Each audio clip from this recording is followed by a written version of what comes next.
Under which standard we have to cover? IAS 16। अच्छा, अब IAS 16 इतना सा पढ़ा था आपने उसमें ITA में, और आपके फार्म 1 के सिलेबस में वो 100% इंक्लूड है। अच्छा, उसमें अभी 100% जो है वो तो हम जाके IAS 16 के चैप्टर में ही पढ़ेंगे, लेकिन उसमें एक पॉइंट है जो आपको रेक्टिफिकेशन ऑफ एरर में बार बार डिस्टर्ब करेगा। वो रेक्टिफिकेशन ऑफ एरर में वो पॉइंट लास्ट में पूछता है, तो हम IAS 16 का वो पोर्शन पहले कवर अप कर लेते हैं। और वो क्या है? Disposal of non current asset. अब डिस्पोजल का वर्ड वो ITA में यूज करता है, लेकिन है कि उसकी अंडरस्टैंडिंग आपको क्लियरली नहीं होगी। जब भी वो क्वेश्चन में disposal of non current asset की बात करे तो इसका मतलब क्या होगा बेटे? Sale of non current asset.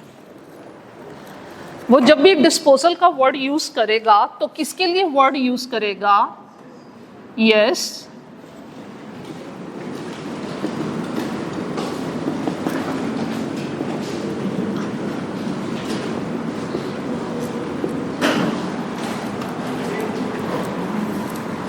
देखो बेटे, जब एसेट हम परचेज करते हैं, कोई भी एसेट परचेज करें, आइदर करंट एसेट और नॉन करंट एसेट, हम क्या करते हैं?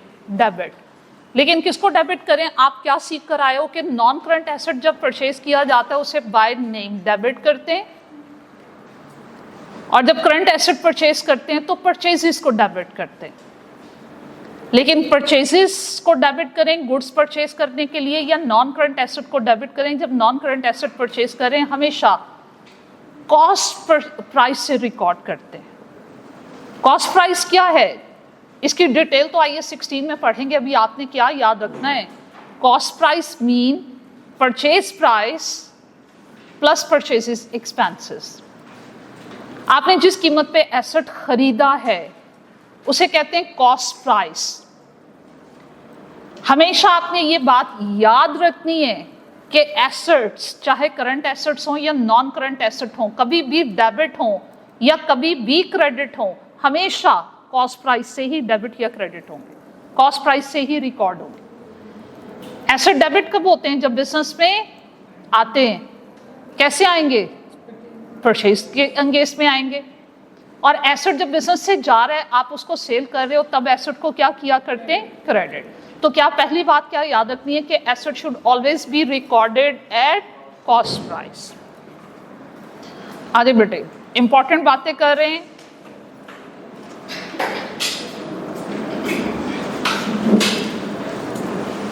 गोइंग कंसर्न एक प्रिंसिपल है।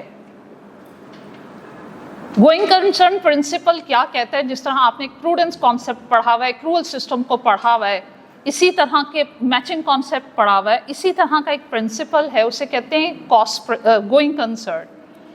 ये प्रिंसिपल क्या कहता है कि जब हम बिजनेस स्टार्ट करते हैं, एक स्पेसिफिक टाइम पीरियड के लिए स्टार्ट नहीं किया, इनडेफिनेट टाइम पीरियड के लिए स्टार्ट किया।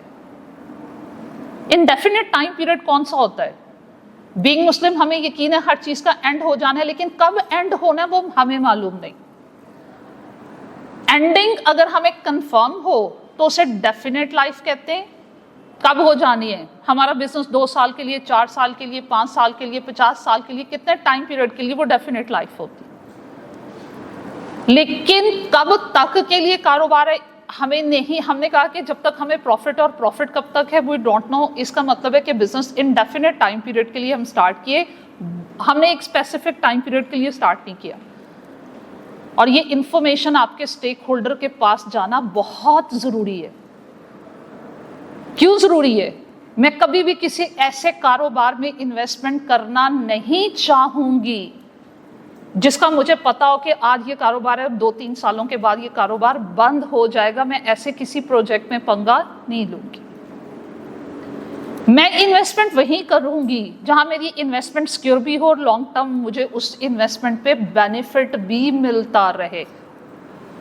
तो इसलिए बीइंग स्टेक होल्डर मेरे पास ये इंफॉर्मेशन जरूर होनी चाहिए कि कारोबार मेरा चलता, जहां मैं इन्वेस्टमेंट करने जा रही हूँ वो बिजनेस गोइंग ऑन रहेगा, उनका कारोबार चलता रहेगा, या वो कुछ स्पेसिफिक टाइम पीरियड के बाद विदाउट इन्फॉर्मिंग अस हमें क्लोज कर, अपना कारोबार वाइंड अप कर देंगे। तो गोइंग कंसर्न कहता है कि जब आपने कारोबार चलाना है और अकाउंटिंग की एप्लीकेशन करनी है तो जहन में ये रखना है और अकाउंटिंग में इसकी एप्लीकेशन करवानी है कि कारोबार हमने एक स्पेसिफिक टाइम पीरियड के लिए नहीं, इनडेफिनेट टाइम पीरियड के लिए स्टार्ट किया है, आप हम पे ट्रस्ट करें। लेकिन वो यूं ही ट्रस्ट नहीं करेंगे, वो कहेंगे प्रूफ दिखाएं। तो उसका प्रूफ क्या है? गोइंग कंसर्न की एप्लीकेशन क्या है? गोइंग कंसर्न की एप्लीकेशन के लिए जनाब हमें ये गाइड किया गया अंडर दैट प्रिंसिपल कि आपने एसेट कभी भी रिकॉर्ड करने हैं। Either you are going to record the current asset or non-current asset should always be recorded on cost price. और जब कारोबार को बंद करने का इरादा हो, देखो हमने भी जब बेटे किसी भी अपनी एसेट की प्रॉपर्टी की मार्केट वैल्यू कब असेस करवाते हैं? जब बेचने का इरादा हो। जब हमने कोई चीज बेचनी नहीं होती, हमारा इरादा नहीं होता, हम नॉर्मली उसकी मार्केट वैल्यू एनालिसिस नहीं करते। तो गोइंग कंसर्न ने अगली एक बात ऐड की कि जब आपका कारोबार बंद करने का इरादा हो तो आप अपने एसेट्स की वैल्यूएशन को कॉस्ट प्राइस की बजाय मार्केट प्राइस पे रिकॉर्ड कर लीजिए, ताकि इंडिकेशन चले जाए आपके स्टेक होल्डर के पास कि भाई अब इनका इरादा है कि वो बिजनेस को वाइंड अप करेंगे, तो हम अपनी इन्वेस्टमेंट को विड्रॉ करके कहीं और इन्वेस्ट करने की अपॉर्चुनिटीज को आइडेंटिफाई कर लें। तो ये तो मैंने बहुत डिटेल में बता दिया। इन शॉर्ट हमेशा बात याद रखनी है कि एसेट बिजनेस में कभी भी रिकॉर्ड होंगे, चाहे वो बिजनेस में आ रहे हैं या बिजनेस से जा रहे हैं। एसेट डेबिट हो रहे हैं या एसेट क्रेडिट हो रहे हैं, आपने हमेशा उनको किस प्राइस पे रिकॉर्ड करना है? कॉस्ट प्राइस पे रिकॉर्ड करना। अनलेस अनटिल वो आईएएस की आगे जाके कुछ वो क्लॉजेस हैं जिसमें फेयर वैल्यू मॉडल और बाकी चीज़ें आती हैं, वो बाद में डिस्कस करेंगे। जब तक आप आईएएस 16 के वहाँ तक नहीं पहुँचते, ये चीज़ आपने याद रखनी है। क्लियर हो गया सबको? अच्छा, अब ये देखो, आपने अपने आईटीए के सिलेबस में एसेट को परचेज करना और रिकॉर्ड करना सीख लिया हुआ है। एसेट जब परचेज करते हैं कैसे रिकॉर्ड करते हैं उसको बताओ। आप एसेट को डेबिट करते हो और कैश या पेएबल को क्रेडिट करते हो, और अगर आपने ऑलरेडी एडवांस दिया हुआ होगा तो एडवांस को आप क्रेडिट कर देते हो। ये सीख कर आए हो बेटे? अच्छा, अब हमने सीखना क्या है कि जब एसेट बेचेंगे तो तब क्या करेंगे, कौन सा एसेट हम इस वक्त कवर अप कर रहे हैं। मैं किस एसेट की बात कर रही हूँ? मैं भाई नॉन करंट एसेट की बात कर रही हूँ। तो भाई नॉन करंट एसेट जब सेल करेंगे तो इसकी जर्नल एंट्री क्या होनी चाहिए? पहले तो मुझे एसेट के पॉइंट ऑफ व्यू से समझाइए। एसेट बिजनेस से जा रहा है, इसलिए आपने नॉन करंट एसेट अकाउंट को क्या करना है? क्रेडिट। कौन सी प्राइस पे? मैंने अभी आपको बताया, कॉस्ट प्राइस पे। आपने एसेट बेचा, अगर आपके पास पैसे आ गए तो पैसों को क्या करोगे? डेबिट। कैश को, बैंक को, और अगर पैसे आए नहीं है, आने हैं, तो फिर किसको डेबिट करोगे? कौन सी प्राइस पे? Sale price. क्या ये लाजमी है कि आपने जिस कीमत में एसेट परचेज किया उसी प्राइस पे उसको सेल करो? नो। अच्छा, और अगली बात क्या याद रखनी है बेटे? अगली बात आपने ये याद रखनी है, जब एसेट को आपने सेल कर दिया, उस एसेट की कोई भी वैल्यू आपके बुक्स में पड़ी हुई है, उन सारी वैल्यूज का कैंसल होना बहुत ज़रूरी है। ये आपने एसेट परचेज किया, यूज़ कर रहे थे, इसलिए वो डेप्रिशिएट हो रहा था, और उसकी डेप्रिसिएशन कहाँ एक्यूमुलेट हो रही थी? Accumulated depreciation. किसी भी एसेट का एक्यूमुलेटेड अकाउंट हमारी बुक्स में तब तक रहता है जब तक वो हम एसेट यूज करते रहते हैं। जब वो एसेट यूज नहीं हो रहा, हमने सेल कर दिया है, तो क्या हमारी बुक्स में उसका एक्यूमुलेटेड डेप्रिसिएशन अकाउंट स्टैंड करते रहना चाहिए? नो। तो हम क्या करेंगे? देखो, डेप्रिसिएशन की आपने एंट्री क्या पढ़ी हुई आईटीए में, वो याद करवाए। डेप्रिसिएशन एक्सपेंस डेबिट और एक्यूमुलेटेड डेप्रिसिएशन क्रेडिट, ये सीखा है बेटे। वो जो एक्सपेंस है वो तो इनकम स्टेटमेंट में जाके वफात पा गया ईयरली बेसिस पे। एक्यूमुलेटेड डेप्रिसिएशन परमानेंट अकाउंट है, ये आपकी बुक्स में बैलेंस शीट में स्टैंड होता रहता है जब तक एसेट आपका सेल नहीं हो जाता। जब एसेट सेल हो जाएगा, आपने उसकी एक्यूमुलेटेड डेप्रिसिएशन अकाउंट को कैंसिल करना है। कैसे कैंसिल करें? वो डिपेंड करता है उसका नॉर्मल बिहेवियर क्या होता है। अगर किसी भी एलिमेंट को आपने कैंसिल करना है, उसका नॉर्मल बिहेवियर डेबिट है, कैंसिल करने के लिए क्या करोगे? क्रेडिट। और जिसका नॉर्मल बिहेवियर क्रेडिट होता है उसको कैंसिल करने के लिए डेबिट। एक्यूमुलेटेड डेप्रिसिएशन का बिहेवियर क्या होता है? क्रेडिट होता है, उसे कैंसिल करने के लिए क्या करोगे? डेबिट। तो एक तो ये काम करना है। एक्यूमुलेटेड डेप्रिसिएशन अकाउंट को भी आपने डेबिट करना है। कितनी अमाउंट से?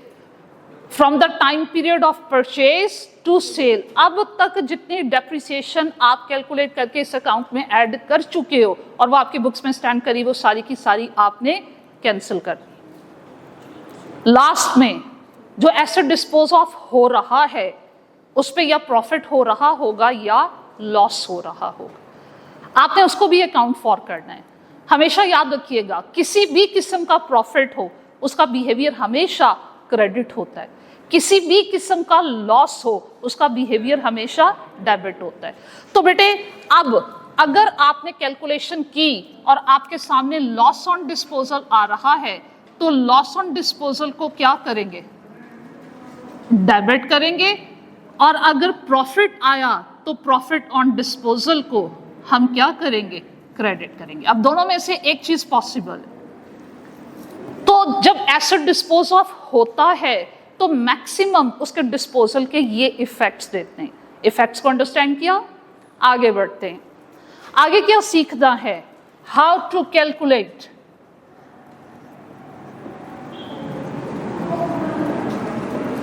प्रॉफिट और लॉस ऑन डिस्पोजल।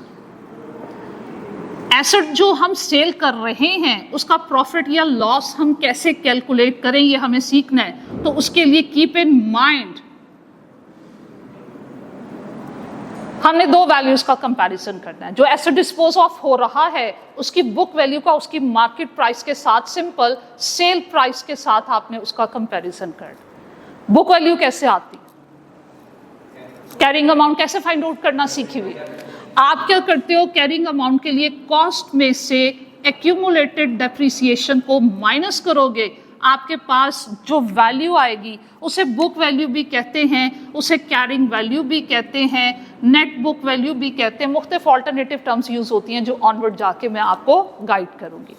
आपने उसका कंपैरिजन किसके साथ करना है? Sale price. फर्ज कीजिए कोई भी एसेट मैंने परचेज किया था 1000 रुपीज में और 4 साल मैंने उसको इस्तेमाल किया और उसकी जो डेप्रिसिएशन एक्यूमुलेट हो चुकी थी 800, तो उसकी कैरिंग अमाउंट मेरे पास कितनी है? 200।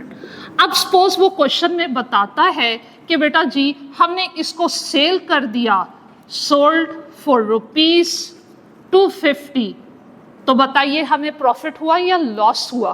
प्रॉफिट। कितने का प्रॉफिट हुआ? 50 का प्रॉफिट हुआ।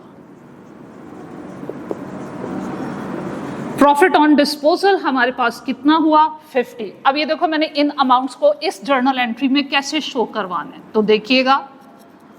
बताइए डेबिट कैश रिसीवेबल या बैंक को आपने डेबिट करना है किस प्राइस के साथ? सेल प्राइस के साथ। ठीक है, सेल प्राइस हमारी एग्जांपल में कितनी है? 250। एक्यूमुलेटेड डेप्रिसिएशन कितनी है? 800, वो भी कैंसिल किया। हमारे पास प्रॉफिट है, लॉस नहीं है। और वो कितना प्रॉफिट है? 50। एसेट जा रहा है इसलिए उसको भी क्या करना है? क्रेडिट। और हमेशा किस प्राइस पे क्रेडिट करना है? Cost price. कॉस्ट प्राइस कितनी है? 1000। उसके बाद आपने डेबिट क्रेडिट के इफेक्ट्स देखने हैं। अगर अमाउंट इक्वल है तो हमारे पास कहीं भी अरिथमेटिकल एरर प्रेजेंट नहीं है और हमने इस ट्रांजैक्शन के सारे इफेक्ट्स को अकाउंट फॉर कर लिया हुआ है। तो चेक कीजिए क्या डेबिट और क्रेडिट की अमाउंट इक्वल है? यस। क्लियर हो गई बात? अच्छा बेटे एक इसको नोट करें, पिछले मैं आपको एक क्वेश्चन दे रही हूँ, वो मुझे सॉल्व करके दिखाइएगा।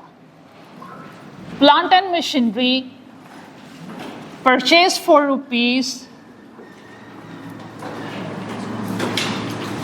₹1,55,000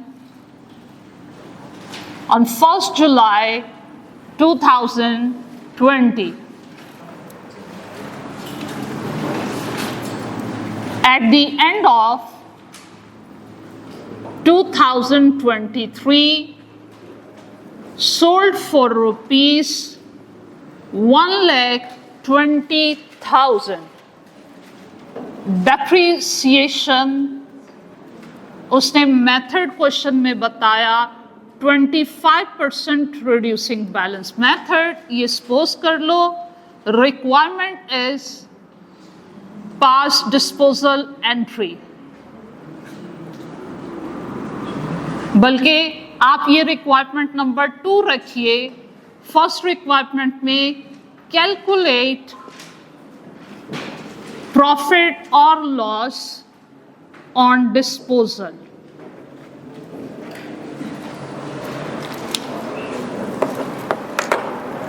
ये आरबीएम मैंने क्या लिखा है, रिड्यूसिंग बैलेंस मेथड। ये तो मेथड पढ़े में ना, स्ट्रेट लाइन मेथड भी इजी होता है बच्चों के लिए, रिड्यूसिंग बैलेंस मेथड भी इजी होता है। ठीक है, चलिए एक और चीज बताइए, डेप्रिसिएशन कैलकुलेट करने के मेथड तो बेटे आपने 4 पढ़े थे, straight line, reducing, sum of year digit method and production based method. ITA ने 2 पॉलिसीज भी आपको गाइड की थी कि मेथड कोई भी यूज करो, उनमें 2 डेप्रिसिएशन की पॉलिसीज की एप्लीकेशन होती है। या डेप्रिसिएशन कैलकुलेट करते हैं पर एनम या ऑन प्रो रेटा बेसिस, मंथली बेसिस पे। नहीं याद आ रहा? अच्छा लिखो, अभी बिजी हो, लिखो फिर बात करते हैं।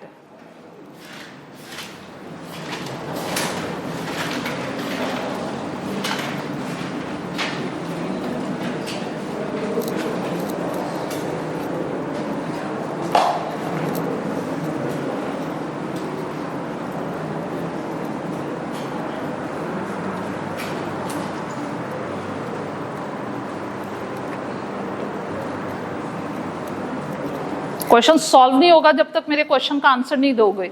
करंट सिचुएशन में, करंट क्वेश्चन में डेप्रिसिएशन पॉलिसी मुझे कौन सी ऑप्ट करनी चाहिए, पर एनम या पर मंथ?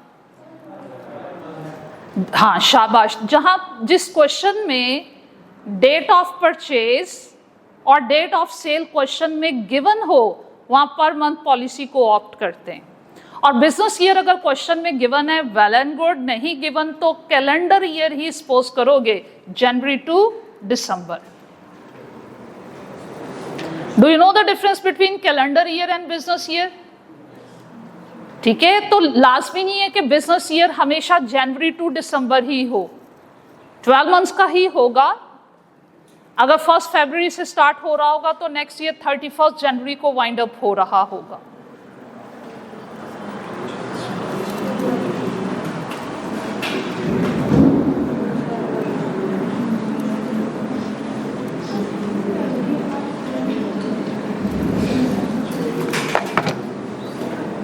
पूछ लें। देखो डेट ऑफ परचेज गिवन है, हमने एसेट कब खरीदा, अगर क्वेश्चन में ये बताया गया हो, और कब बेचा ये भी बताया गया हो, एट द एंड ऑफ 2023 का मतलब दिसंबर 2023, फिर मंथली पॉलिसी। और अगर वो सिंपल वैसे लिख देता कि 2020 में खरीदा 2023 में बेच दिया, क्वेश्चन में date of purchase and sale mention नहीं है, तो फिर पर एनम बेसिस पे।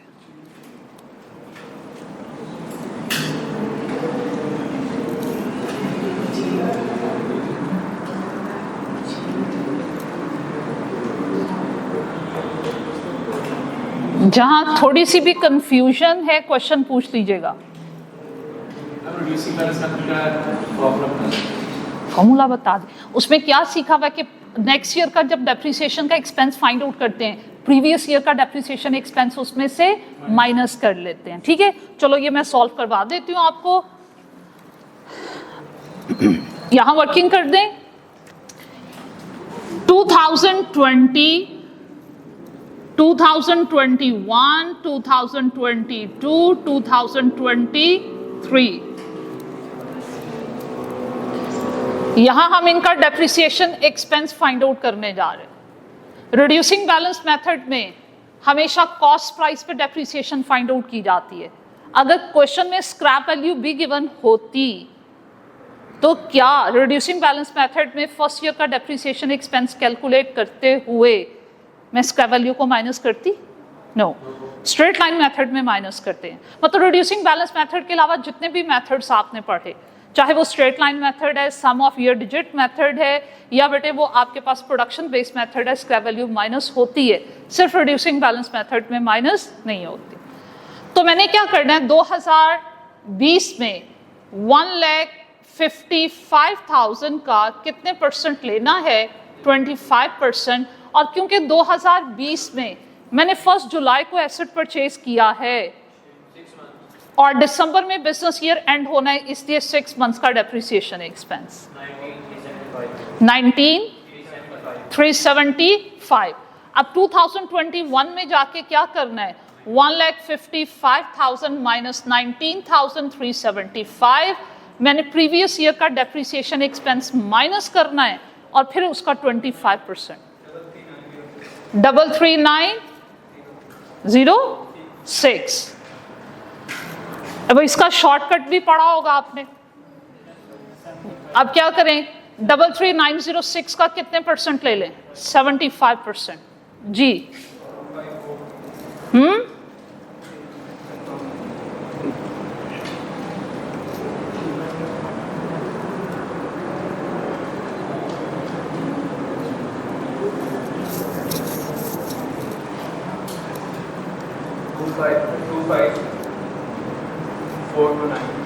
ओके। अब बेटे लास्ट ईयर में भी ये क्योंकि फुल ईयर यूज हुआ है,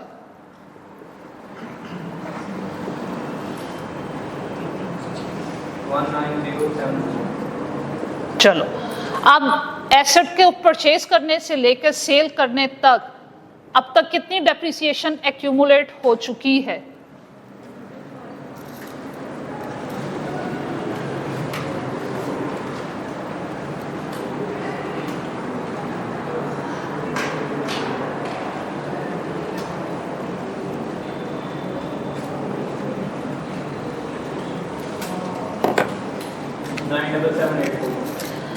nine double seven eight four इतनी डेप्रिसिएशन एक्यूमुलेट हो चुकी है।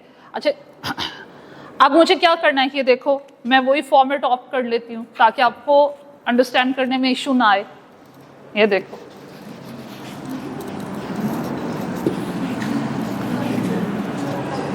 जी बेटे, जिस एसेट को हमने सेल किया है उसकी कॉस्ट कितनी थी? 1,55,000। और अब तक कितनी डेप्रिसिएशन एक्यूमुलेट हो चुकी? 97,784। तो जब हम उसको सेल कर रहे हैं उस टाइम में उसकी कैरिंग अमाउंट कितनी है?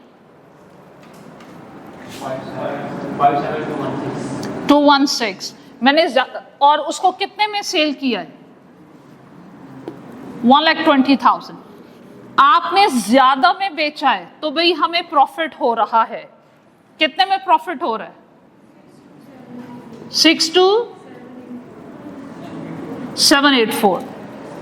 अब ये देखो, छोड़ें कॉपी पेंसिल, एंट्री में पोस्टिंग करवाओ। बताइए बैंक को कितने से डेबिट करूं? 1,20,000। एक्यूमुलेटेड डेप्रिसिएशन के ऑपोजिट क्या आना चाहिए? 97784। और नॉन करंट एसेट के ऑपोजिट क्या आना चाहिए? कॉस्ट प्राइस जितने में खरीदा था 1,55,000। हमें प्रॉफिट हो रहा है या लॉस हो रहा है? तो डेबिट या credit? Credit by 62,784। Debit credit की अमाउंट चेक करो, इज इट इक्वल?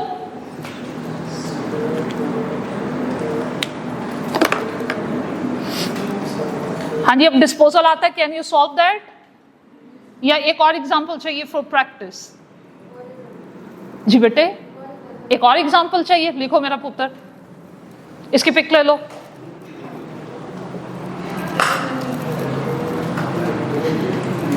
पिक लीजिए, क्वेश्चन नोट कीजिए।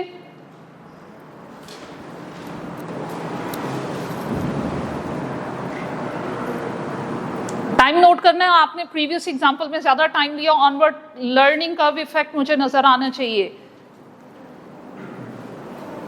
हाँ जी, सपोज कीजिए equipment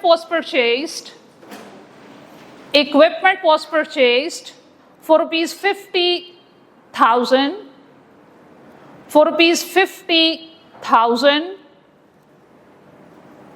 on 1st September 2021.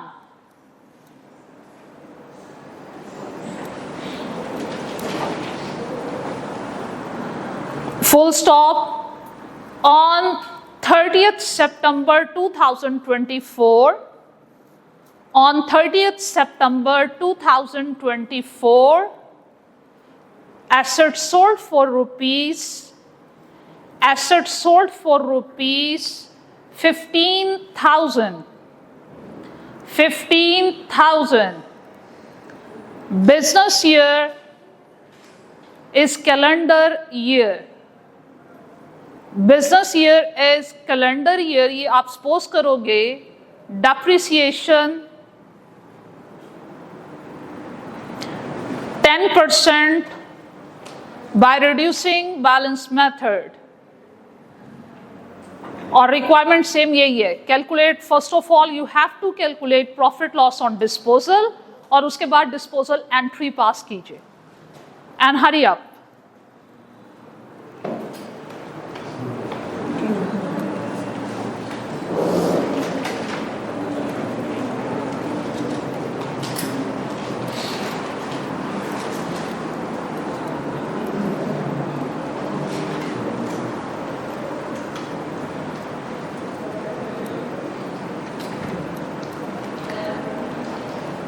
Ali से but 1 minute stop.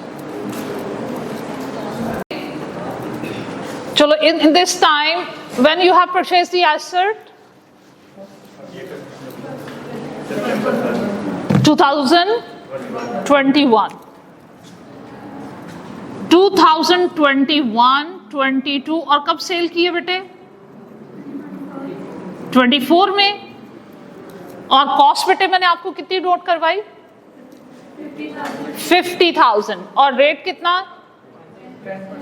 First year when you have purchased 1 सितंबर तो कितना मंथ्स यूज किया 4 मंथ्स जी.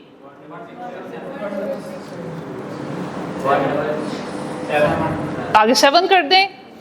क्या यहाँ शॉर्टकट यहाँ पे इसके लिए अप्लाई हो सकता है मैं इसका 90% ले लूँ. नो ये शॉर्टकट तब तक अप्लाई नहीं करते जब तक प्रीवियस ईयर डेप्रिसिएशन का expense for the whole year नहीं होता. ठीक है तो मैंने क्या करना है 50,000 माइनस 1667 और इसका कितने परसेंट 10%. 4833. अब शॉर्टकट की तरफ जा सकते हैं. 4833 का कितने परसेंट 90%.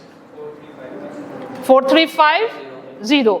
लास्ट ईयर में हम ऐसा नहीं कर सकते बल्कि कर सकते हैं 4350 का 90% लेके कितने मंथ्स यूज हुआ है 10 मंथ्स. कब सेल किए ठीक है कितना बना 2936. डेप्रिसिएशन कितनी एक्यूमुलेट हो चुकी 13786. चलें भाई एक एसेट जिसकी कॉस्ट 50,000 थी आपने उसको अब तक डेप्रिशिएट कर दिया बाय 13786. तो at the time of disposal उसकी बुक वैल्यू या कैरिंग अमाउंट कितनी थी 214 और आपने कितने में सेल किया 15,000. कम में सेल किया है यस हमारे पास क्या है लॉस ऑन डिस्पोजल कितने का 214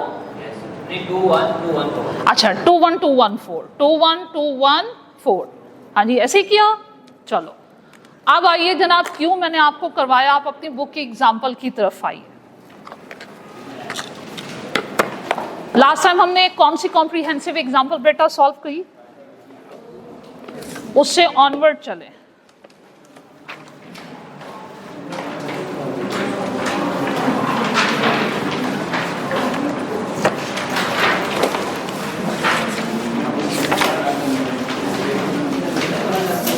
कॉम्प्रिहेंसिव एग्जाम्पल नंबर 31 करेंगे.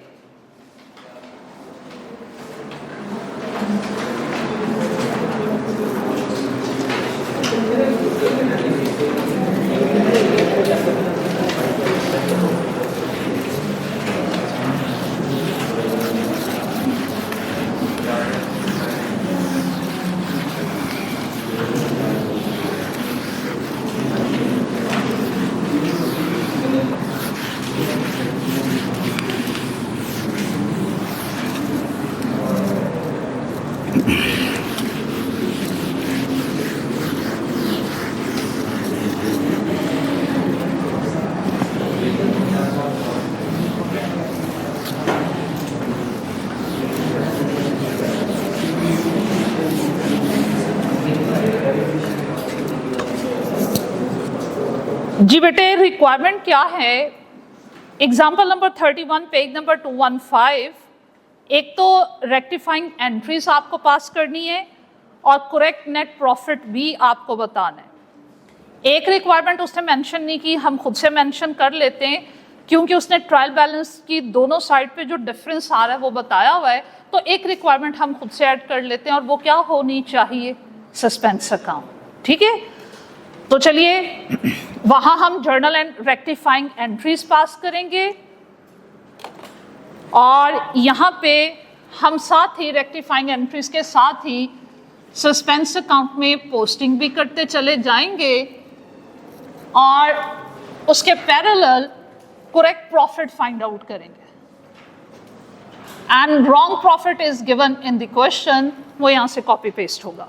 अब आप लिखोगे नहीं, क्वेश्चन को डिटेल में मैं डिस्कस करूंगी, आपका काम है सिर्फ सुनना और अटेंशन देना। ठीक है, व्हाइट बोर्ड पे सॉल्यूशन होगा, बाद में आपने इसकी पिक ले लेनी, घर जाके इसको नोट कर लेना है।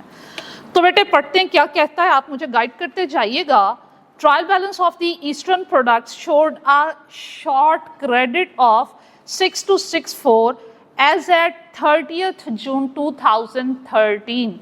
हमारा बिजनेस ईयर बेटे 30 जून 2013 को अगर वाइंड अप हो रहा है तो स्टार्ट कब हुआ होगा? 1 जुलाई 2012। क्रेडिट साइड शॉर्ट है, अगर ट्रायल बैलेंस की कोई भी साइड शॉर्ट हो, ये सस्पेंस अकाउंट का ओपनिंग बैलेंस हुआ करता है। बताइए डेबिट साइड पे लिखना चाहिए या क्रेडिट साइड पे?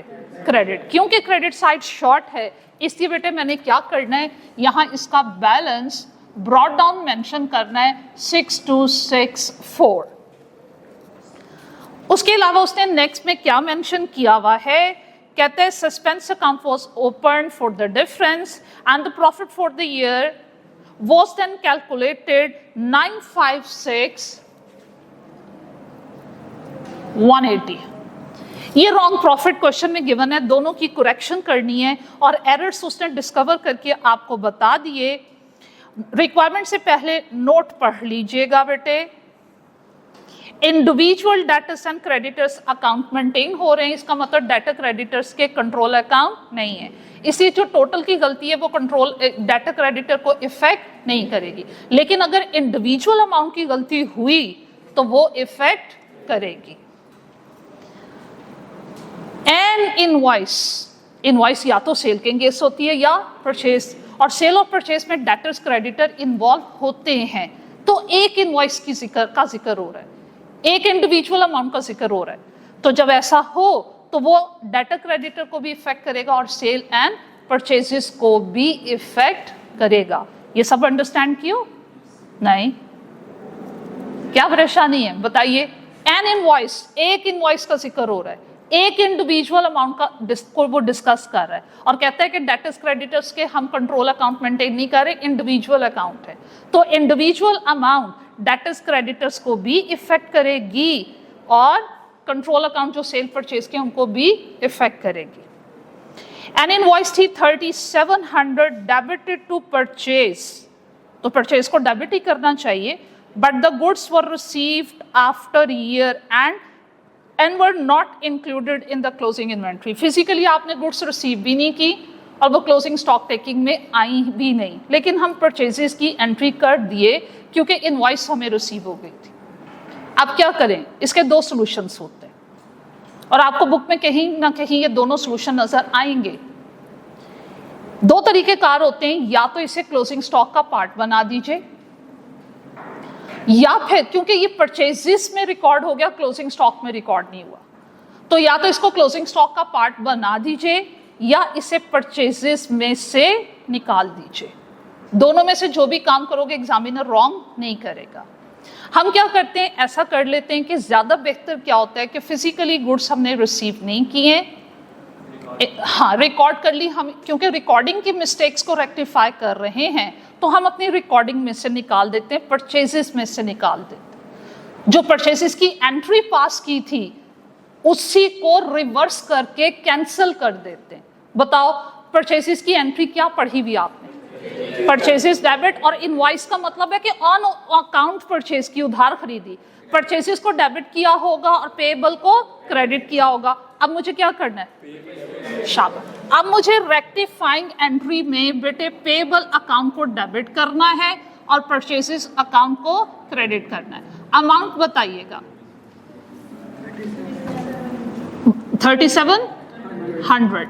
चलिए हम साथ ही इनके इफेक्ट्स को भी लेकर चलते हैं, लिखना नहीं, गौर कीजिएगा। ये इनकम स्टेटमेंट एलिमेंट है, पेबल बैलेंस शीट आइटम है।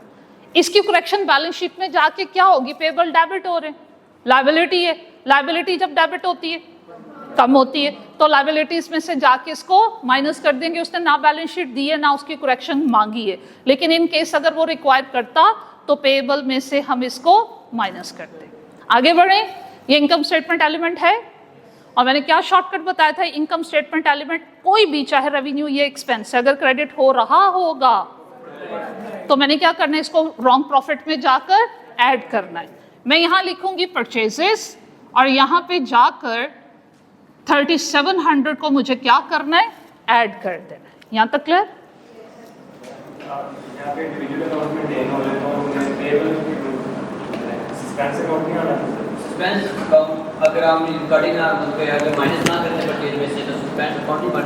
नहीं, देखो वो कहते हैं इंडिविजुअल अकाउंट मेंटेन हो रहे हैं, कंट्रोल अकाउंट मेंटेन नहीं हो रहे। तो अगर इंडिविजुअल अकाउंट मेंटेन हो रहे हैं तो इंडिविजुअल की मिस्टेक ने तो इफेक्ट करना ही करना है, इंडिविजुअल अकाउंट को भी इफेक्ट करना है और परचेजेस और सेल्स को भी इफेक्ट करना है। अगर वो कहता है कि हम कंट्रोल अकाउंट मेंटेन कर रहे हैं डेटर क्रेडिटर के, इंडिविजुअल नहीं, वो सब्सिडरी हो गए अकाउंट, फिर इंडिविजुअल की मिस्टेक अगर होती तो वहां सस्पेंस आता। ये उस सूरत में आता अगर कंट्रोल अकाउंट होते। क्लियर हो गया? आगे बढ़ते हैं, ये जरा मुझे सॉल्व करके दिखाइए पॉइंट नंबर 2। अभी थोड़ी देर पहले सीखा है आपने, मैं चाह रही हूं कि एक दफा खुद ट्राई करो, डिस्पोजल से रेलेवेंट है।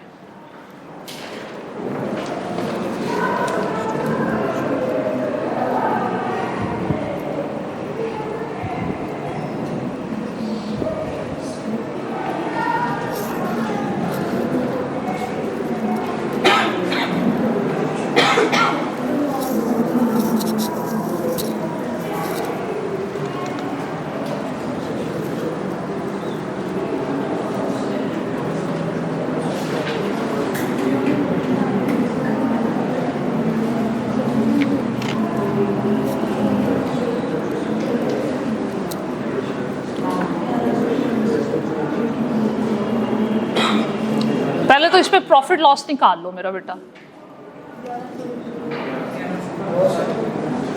लॉस है। चलें जनाब, एक तो उसने बड़ी आसानी कर दी, कॉस्ट भी खुद ही बता दी, बुक वैल्यू भी खुद ही बता दी। बेटे कॉस्ट और बुक वैल्यू में जो डिफरेंस है वो किस चीज का होगा?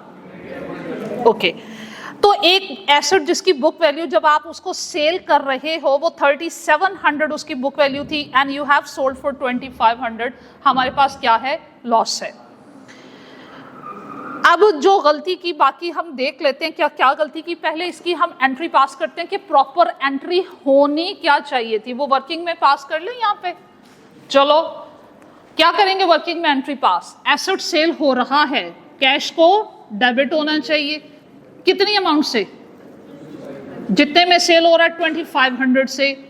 एक्यूमुलेटेड डेप्रिसिएशन को कैंसिल करने के लिए डेबिट करना है, कितनी अमाउंट से, जितनी डेप्रिसिएशन एक्यूमुलेट हो चुकी। अब उसे मेथड वगैरह कुछ नहीं बताया, लेकिन we have the information of cost and book value, so what we have to do, cost और बुक वैल्यू का डिफरेंस ले लो, वो एक्यूमुलेटेड डेप्रिसिएशन है, कितनी आ रही है, वो भी 2500, 4500। ओके जी, आपने कहा लॉस हो रहा है, तो लॉस को क्या होना चाहिए था? डेबिट। तो इसलिए मुझे लॉस ऑन डिस्पोजल को डेबिट करना चाहिए था। कितने का लॉस है?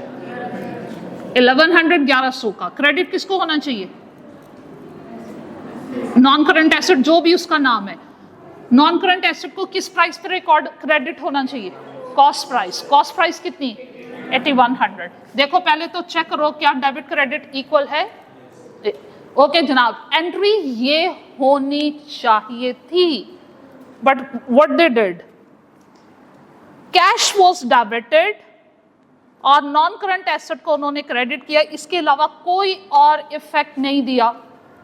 अब इसका मतलब है कि बेटा जी उन्होंने क्या किया होगा, उन्होंने कैश को डेबिट किया और नॉन करंट एसेट को क्रेडिट किया, लेकिन अमाउंट नहीं बताई कितने से किया। तो जब ना बताई गई हो तो जो इफेक्ट लिया जा चुका है उसी की अमाउंट सपोज करनी, और उसकी कितनी अमाउंट थी, तो 2500 से उन्होंने कैश को डेबिट किया होना है, 2500 से ही नॉन करंट एसेट को क्रेडिट किया होना है, कोई और इफेक्ट नहीं लिया। तो सोचो अब इसकी रेक्टिफाइंग एंट्री क्या होनी चाहिए कि वो रीजनल एंट्री के बराबर हो जाए। कैश को डेबिट होना चाहिए था, उन्होंने कर लिया, हम रेक्टिफाइंग एंट्री में डेबिट अब नहीं करेंगे। एक्यूमुलेटेड डेप्रिसिएशन को डेबिट होना चाहिए था, उन्होंने नहीं किया। अब क्या करेंगे, एक्यूमुलेटेड डेप्रिसिएशन अकाउंट को डेबिट करेंगे जितने से होना चाहिए। उन्होंने लॉस रिकॉर्ड नहीं किया तो हम लॉस को डेबिट करके रिकॉर्ड करेंगे। आपके नॉन करंट एसेट को क्रेडिट होना चाहिए था 8100 से, उन्होंने कम क्रेडिट किया। क्रेडिट अंडर कास्ट है, और क्रेडिट अगर अंडर कास्ट हो तो क्या करते हैं, मजीद क्रेडिट करते हैं। तो भाई नॉन करंट एसेट अकाउंट को मजीद कितने से क्रेडिट करोगे, 5600 से। ये अमाउंट कैसे आपने फाइंड आउट करी, 8100 माइनस 2500। तो देखो अगर मैंने इफेक्ट सही लिए तो डेबिट क्रेडिट की अमाउंट सेम होगी। चेक करो क्या सेम है, सेम है। चलो अब इनके इफेक्ट्स उधर देते हैं। क्या सस्पेंस अकाउंट पे इसका इफेक्ट आएगा, नो। क्या accumulated depreciation income statement element है, नो, बैलेंस शीट एलिमेंट है, और वो डेबिट हो रहा है। एक्यूमुलेटेड डेप्रिसिएशन का बैलेंस कम हो रहा है। बैलेंस शीट में जो देखो मैंने कौन सा एक एसेट, सारी एसेट बेच दी है, बहुत सारे एसेट में से एक एसेट बेचा है ना। एक्यूमुलेटेड डेप्रिसिएशन एसेट का नाम क्या, इक्विपमेंट। बहुत सारे इक्विपमेंट होंगे लेकिन तमाम इक्विपमेंट का एक ही कंट्रोल अकाउंट होता है। उसके कंट्रोल अकाउंट के एक्यूमुलेटेड डेप्रिसिएशन में इक्विपमेंट नंबर 1 की डेप्रिसिएशन भी ऐड है, इक्विपमेंट नंबर 2 की भी ऐड है, इक्विपमेंट नंबर 3 की भी ऐड है। तो मैंने उस टोटल एक्यूमुलेटेड डेप्रिसिएशन में से ये वाला जो इक्विपमेंट बेच दिया उसकी 4500 की एक्यूमुलेटेड डेप्रिसिएशन वहां से जाके बैलेंस शीट में जाकर माइनस कर दूंगी। ठीक हो गया।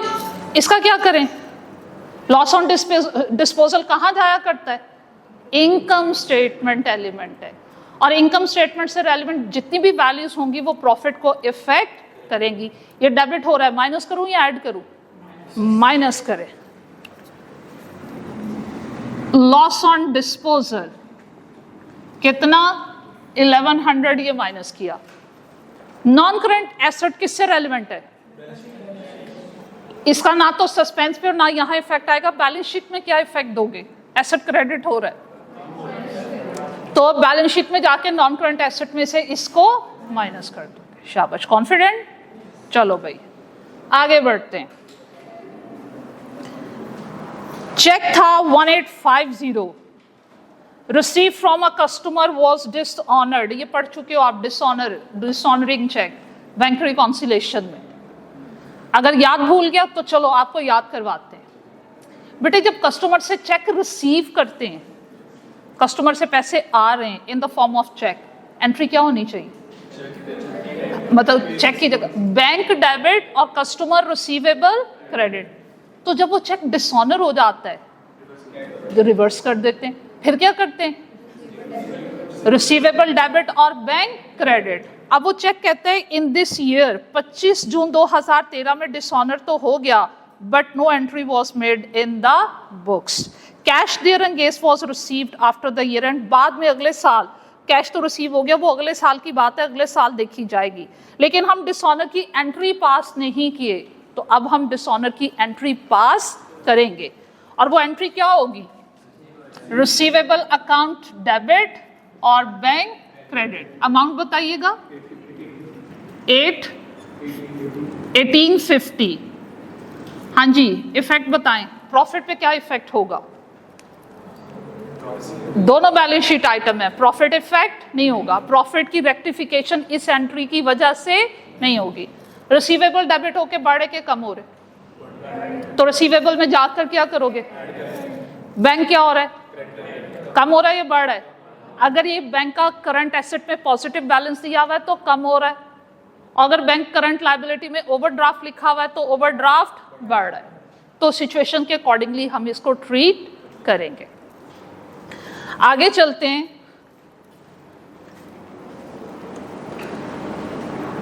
Purchase of office equipment costing 15,200, office equipment non current asset purchase किया, डेबिट किसको होना चाहिए था, इक्विपमेंट को। गलती ढूंढो, उन्होंने क्या किया,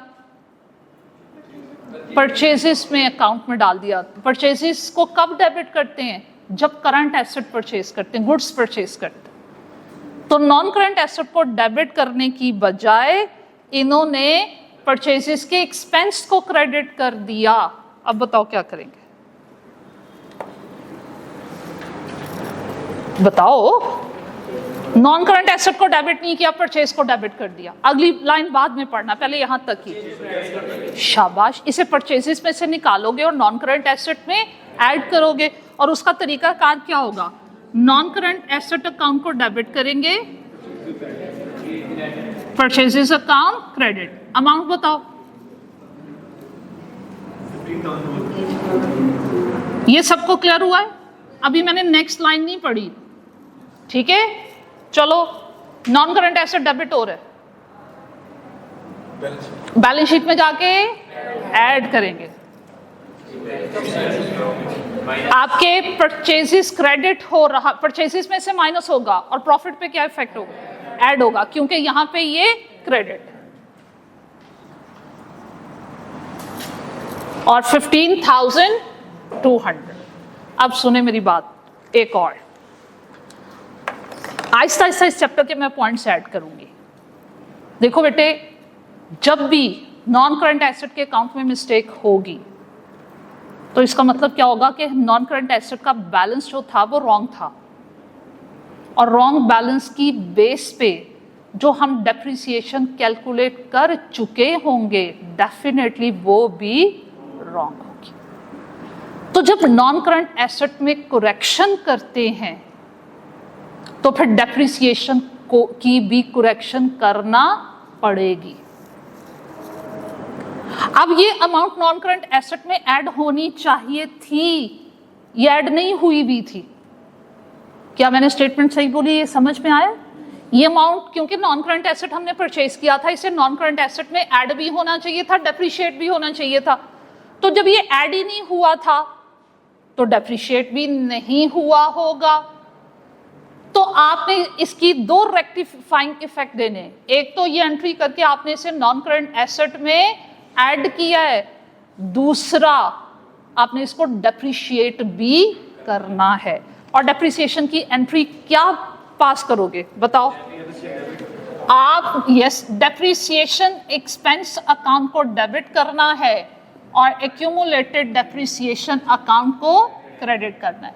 अब डेप्रिसिएशन कैलकुलेट करने के लिए जब ऐसे एरर्स होंगे वो क्वेश्चन में कहीं ना कहीं या तो एरर के साथ ही या स्टार्टिंग पैराग्राफ में या एंडिंग पैराग्राफ में या नोट्स की फॉर्म में डेप्रिसिएशन का मेथड और रेट भी लाजमी बताएगा। अब उसने यहां इस क्वेश्चन में ट्रांजैक्शन के साथ ही बता दिया। क्या बताया, पढ़िए। 10% एंड मेथड इज, अगर कुछ भी नहीं बता, नहीं बेटे ऑन कॉस्ट ये वो कुछ ना कुछ तो बताया होगा, फिर स्ट्रेट लाइन ही एज्यूम करना होगा हमें जब कुछ भी नहीं बताया हुआ। तो स्ट्रेट लाइन मेथड। अच्छा, एक और चीज, एसेट कब खरीदा उसकी डेट गिवन है? नहीं गिवन ना, तो फॉर द ईयर। तो 15,200 का 10% कितना हो गया? 1520। चलो इफेक्ट्स दिलाओ। डेबिट इफेक्ट कहां लेके जाऊं? एक तो एक्सपेंस में ऐड होगा इनकम स्टेटमेंट में जाके, और उसका प्रॉफिट पे क्या इफेक्ट देना है? माइनस करना है। डेप्रिसिएशन एक्सपेंस 15-20 माइनस भी करना है। आगे बढ़ो, क्रेडिट साइड का इफेक्ट बैलेंस शीट में जाके एक्यूमुलेटेड डेप्रिसिएशन में ऐड होगा। आगे बढ़िए, परचेज इनवॉइस थी, परचेज इनवॉइस से क्रेडिट परचेजेस की इंफॉर्मेशन मिलती है। क्रेडिट परचेजेस की जल्दी से एंट्री पास कीजिए।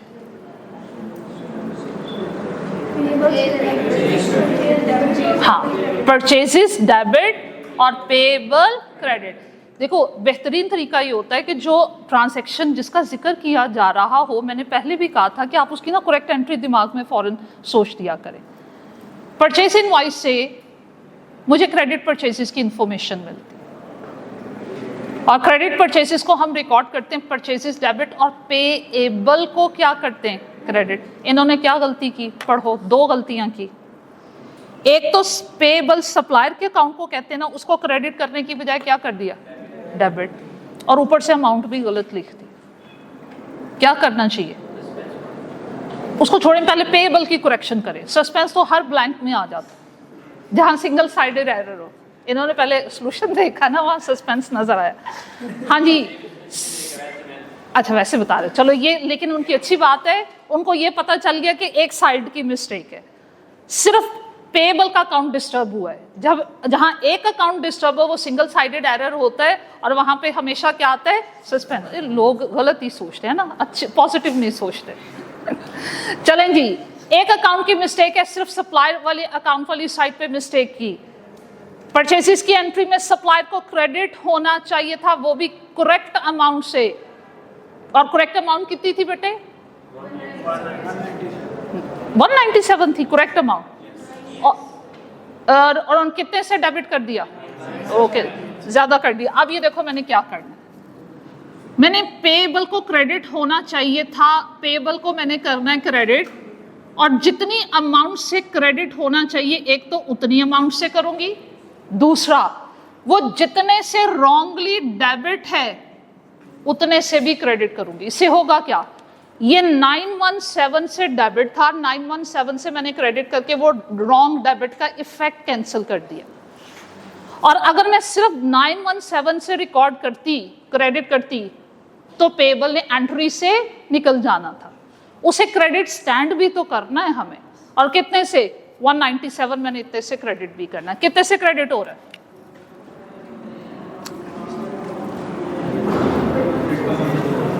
1114। अब जनाब ये लीजिए, सस्पेंस अकाउंट 1114। जब वो एग्जामिनर क्वेश्चन बना रहा था उसे याद आ गया कि मैंने कहीं सस्पेंस भी दिया है, शायद उसने इसीलिए रिक्वायरमेंट में ऐड नहीं किया। चलें जी, सस्पेंस डेबिट हो रहा है 1114, लिखेंगे क्या, पेएबल। दूसरा इफेक्ट बताओ, पेएबल क्रेडिट होके बढ़ रहे कम हो रहे हैं, बढ़ रहे हैं। लायबिलिटी क्रेडिट होके बढ़ती है तो बैलेंस शीट में जाके पेएबल्स में ऐड कर देंगे। चलिए जनाब, purchase return book was under cast by 650। पहले तो मुझे ये बताओ, कास्टिंग का मैंने मीनिंग क्या बताया था, टोटल।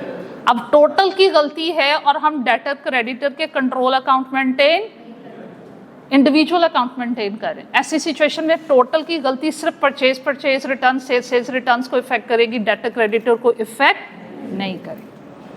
चलो ये बच्चों को याद है। अब भाई क्या किया, परचेज रिटर्न हमने कम रिकॉर्ड किए हैं। परचेज रिटर्न डेबिट होती हैं या क्रेडिट होती हैं, क्रेडिट।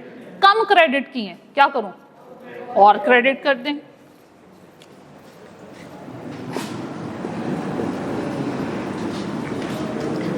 परचेज रिटर्न अकाउंट को क्रेडिट करना है, कितने से कम रिकॉर्ड हुआ, 650। डेबिट किसको करें, सस्पेंस अकाउंट। हाँ जी, सस्पेंस अकाउंट की डेबिट साइड पे 650 ले जाएं, किस नाम से, परचेज रिटर्न्स के नाम से। क्रेडिट साइड का इफेक्ट बताओ। हाँ, ये इनकम स्टेटमेंट का एलिमेंट है, ये प्रॉफिट में ऐड होना चाहिए क्रेडिट होकर या माइनस होना चाहिए, ऐड होना चाहिए। 650 परचेज रिटर्न्स, ओके हो गया। आगे बढ़े, Opening balance of furniture account was brought forward as 18,300 instead of 13,800. हमने फर्नीचर का ओपनिंग बैलेंस ज्यादा लिख दिया, ज्यादा लिखा या कम लिखा? ज्यादा लिख दिया। ये नहीं उसने बताया कि डेबिट ज्यादा लिखा या क्रेडिट, ये तो हमने खुद देखना है। फर्नीचर कौन सा एलिमेंट होता है? एसेट, और एसेट का बिहेवियर क्या होता है? डेबिट। तो ब्रॉट फॉरवर्ड डेबिट ही किया होगा ना, तो हमने फर्नीचर को ज्यादा डेबिट कर दिया। क्या करें? फर्नीचर अकाउंट को क्रेडिट करें। और सिंगल साइडेड मिस्टेक है, यस, एक अकाउंट की गलती है, इसलिए डेबिट किसको करेंगे? Suspense account. कितने से? 4500। चलो मेरा बेटा पहले इसके इफेक्ट्स मुझे कैरी फॉरवर्ड करवा दो। सस्पेंस अकाउंट की डेबिट साइड पे किस नाम से? नॉन करेंट एसेट में जाकर माइनस करेंगे। अब मैंने कुछ सम मोमेंट बिफोर एक बात गाइड की थी, जब नॉन करेंट एसेट में गलती होगी तो डेप्रिसिएशन भी गलत होगी, उसकी रेक्टिफिकेशन भी करनी है। क्या कहता है? फर्नीचर पे डेप्रिसिएशन हम प्रोवाइड करें 10%, तो भाई अगर इसको फर्नीचर से माइनस होना चाहिए था, आप माइनस नहीं कर सके, इसका मतलब है ये ऐड था।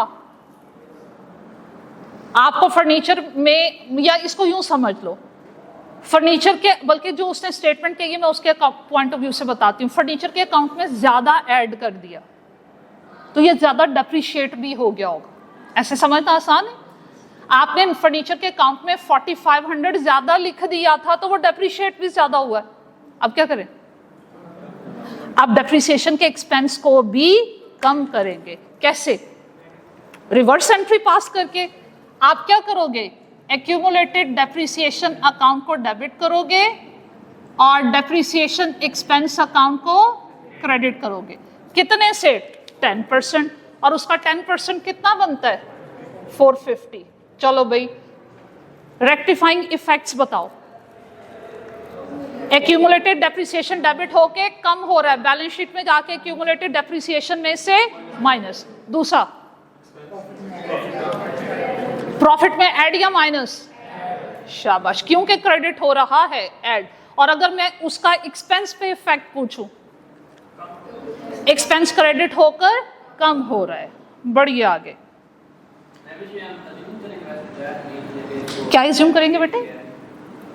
एज्यूम नहीं, मैंने वो स्टेटमेंट के अकॉर्डिंगली ही आपको बताया कि फर्नीचर का आपने बैलेंस को कैरी फॉरवर्ड किया, वो 4500 से ज्यादा लिख दिया, तो जब नॉन करंट एसेट में बेटे आपने अमाउंट भी ज्यादा लिखी होगी तो डेफिनेटली डेप्रिसिएशन भी ज्यादा हुई होगी, तो दोनों को कम कर दिए। Balance of 730 in the sales ledger. Sales ledger किसको कहता था? आईटीए, रिसीवेबल अकाउंट को। रिसीवेबल अकाउंट, इंडिविजुअल अकाउंट को सेल्स लेजर का नाम देते हैं। 730 बैलेंस था रिसीवेबल का, is to be offset contra entry. Offset entry आपने कॉन्ट्रा एंट्री आईटीए में पढ़ी हुई है। एक ही भाई साहब है, उनको पैसे देने भी हैं और उनसे लेने भी हैं, तो हम उनमें से जो कम अमाउंट होती है उसको एडजस्ट कर लेते हैं, उससे रिसीवेबल भी कम हो जाते हैं, पेबल भी कम हो जाते हैं। आपने आईटीए में जो कॉन्ट्रा एंट्री इसकी सीखी हुई है, वो क्या सीखी हुई है? पेबल डेबिट और रिसीवेबल क्रेडिट, ये पढ़ी हुई है। तो देखते हैं इसमें गलती क्या हुई है। इज टू बी, अच्छा, is to be set off का मतलब है हम कॉन्ट्रा एंट्री पास नहीं कर सके, अब हमें कॉन्ट्रा एंट्री पास करना है। तो रेक्टिफिकेशन क्या बनी? पेएबल अकाउंट डेबिट और रिसीवेबल अकाउंट क्रेडिट। कितने से? कम अमाउंट से। और कम अमाउंट क्या होती है? 730। इफेक्ट जल्दी से बोलो। पेएबल डेबिट हो रहा है, लायबिलिटी कम हो रही है, बैलेंस शीट में जाके पेएबल में से माइनस। रिसीवेबल क्रेडिट हो रहा है, एसेट है वो भी कम हो रहा है, बैलेंस शीट में जाके रिसीवेबल में से माइनस। हाँ जी, सस्पेंस अकाउंट देखो, क्या क्लोजिंग बैलेंस कोई आ रहा है? आपका डेबिट क्रेडिट साइड इक्वल हो गई, इसका मतलब है कि हमने रेक्टिफिकेशन बिल्कुल ठीक कर ली हुई है। और उसके बाद बेटे टाइम का अंदाजा ही नहीं रहा, आप ये प्लस माइनस करोगे तो यहां आपके पास क्या आ जाएगा, करेक्ट प्रॉफिट। ठीक है, अब कल की प्रैक्टिस के बाद मैंने इस चैप्टर की आपको होम असाइनमेंट देना स्टार्ट कर दी। चलें जी, ओके जी, अल्लाह हाफिज।